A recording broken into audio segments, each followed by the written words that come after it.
প্রিয় দর্শক, বৈষম্য বিরোধী ছাত্র আন্দোলন তারা আমাদের এই জুলাই আগস্ট যে গণ অভ্যুত্থান হয়েছিল তার নেতৃত্বের দাবিদার। তারা মনে করে তাদের নেতৃত্বে এই অভ্যুত্থানটা সম্ভব হয়েছিল। শেখ হাসিনা দেশ থেকে চলে যেতে বাধ্য হয়েছিলেন, হাসিনা সরকারের পতন হয়েছিল। তো এমন যে একটা সংগঠন, তারা পরে একটা সাংগঠনিক রূপও তারা নিয়েছে, সংগঠন করেছে, কমিটি করেছে, আহ্বায়ক হয়েছে, অনেক কিছু হয়েছে। সেই সংগঠনটার এখন কি অবস্থা, কেমন তাদের ইমেজ, নিজেদের কাছে কেমন ইমেজ, অথবা দেশের সাধারণ মানুষের কাছে কেমন ইমেজ?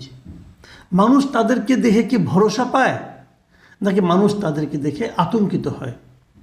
তাদের কর্মকাণ্ড কি মানুষকে আশান্বিত করে, নাকি তাদের কর্মকাণ্ডের মধ্যে অনেকে ক্ষমতাসীন রাজনৈতিক দলের চামচা হিসাবে বিভিন্ন ছাত্র সংগঠনের যে অতীত ভূমিকা তারই ছায়া দেখতে পায়?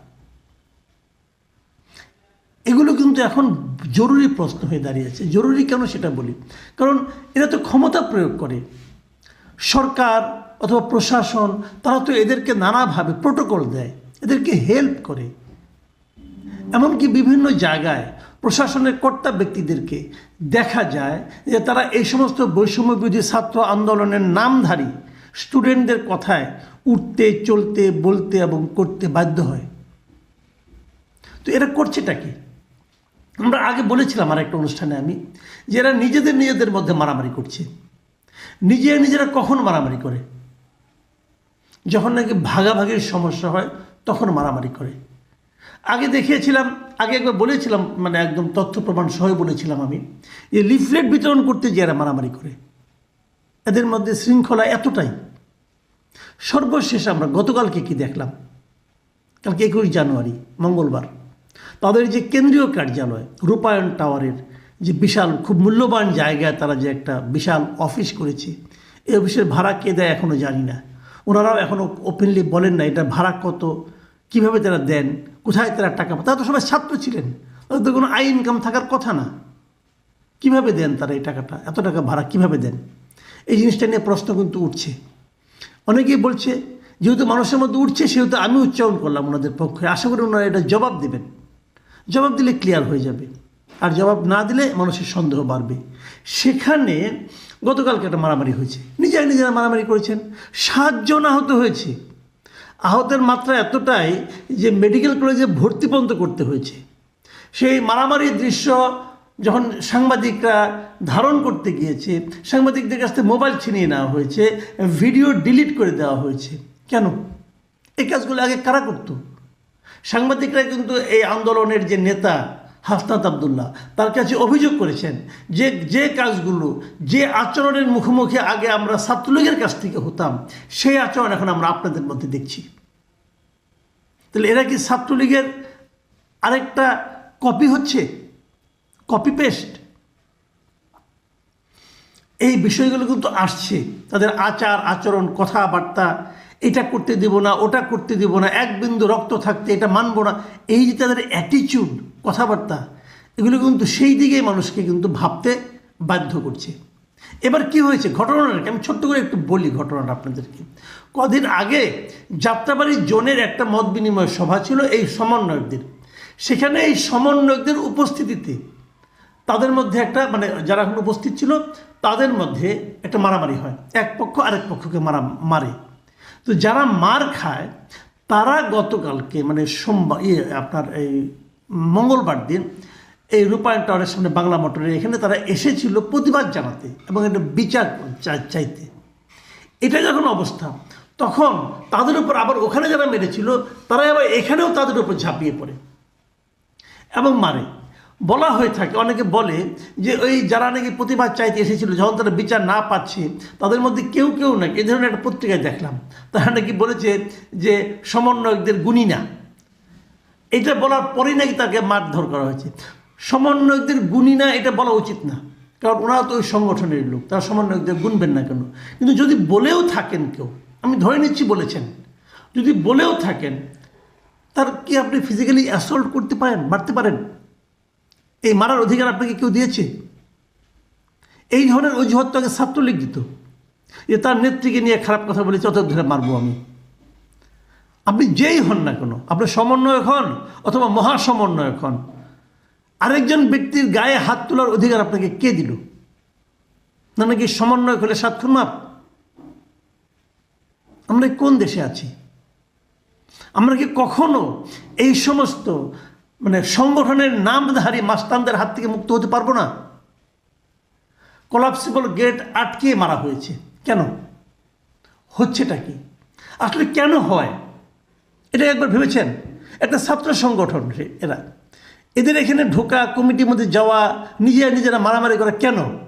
কারণ একটাই, যে ওই একটা পদ, ওই পদে আমাকে যেতে হবে অথবা ক্ষমতার ওই জায়গায় আমাকে বসতে হবে। আমি যদি সমন্বয়ক হই তাহলে আমার কিছু আয় ইনকাম হবে। নাহলে কি ওখানে কি মধু আছে ভাই? নিশ্চয়ই কোনো মধু আছে।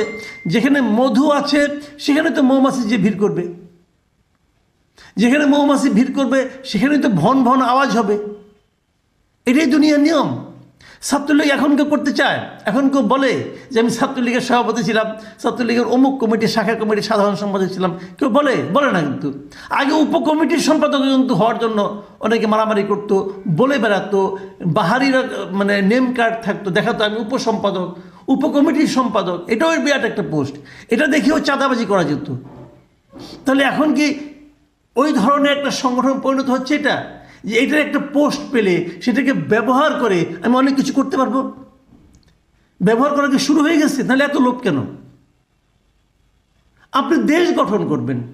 আমার তো মাঝে মাঝে মনে হয় যে এই সংগঠনটাকে, এই যে আন্দোলনটা করেছিল, এরা কি কোনো আদর্শ দ্বারা অনুপ্রাণিত হয়ে আন্দোলন করেছিল, নাকি কেবলই একটা জনগণের আন্দোলনের সময়, ওই সময় তারা সামনে ছিল তাই তারা হিরো হয়ে গেল? এটাই কি ছিল? আমি ঠিক বুঝি না। কিন্তু এটা আমাদের জন্য একটা বড় আতঙ্কের ব্যাপার, বড় হতাশার ব্যাপার। যাদের উপর আমরা নির্ভর করেছিলাম, যাদেরকে ধরে আমরা আশান্বিত হতে চেয়েছিলাম যে এইবার বোধহয় কিছু একটা হবে, তাদের নিজেদের আচরণের মাধ্যমে তারা এমন সব কাজকর্ম করা শুরু করেছেন যে আমরা হতাশ হয়ে পড়ছি। এই আলোচনাটা শেষ করবো আরেকটা ঘটনা দিয়ে। ওই ঘটনাটা হয়তো এর সঙ্গে ওইভাবে অনেকে মিল পাবেন না, কিন্তু আমি মিল পাচ্ছি। সেটা কি, এই বৈষম্যবিরোধী ছাত্রদের মধ্যে আরও একজন নেতা সার্জিস আলম, তিনি জুলাই শহীদ স্মৃতি ফাউন্ডেশন থেকে সরে দাঁড়িয়েছেন।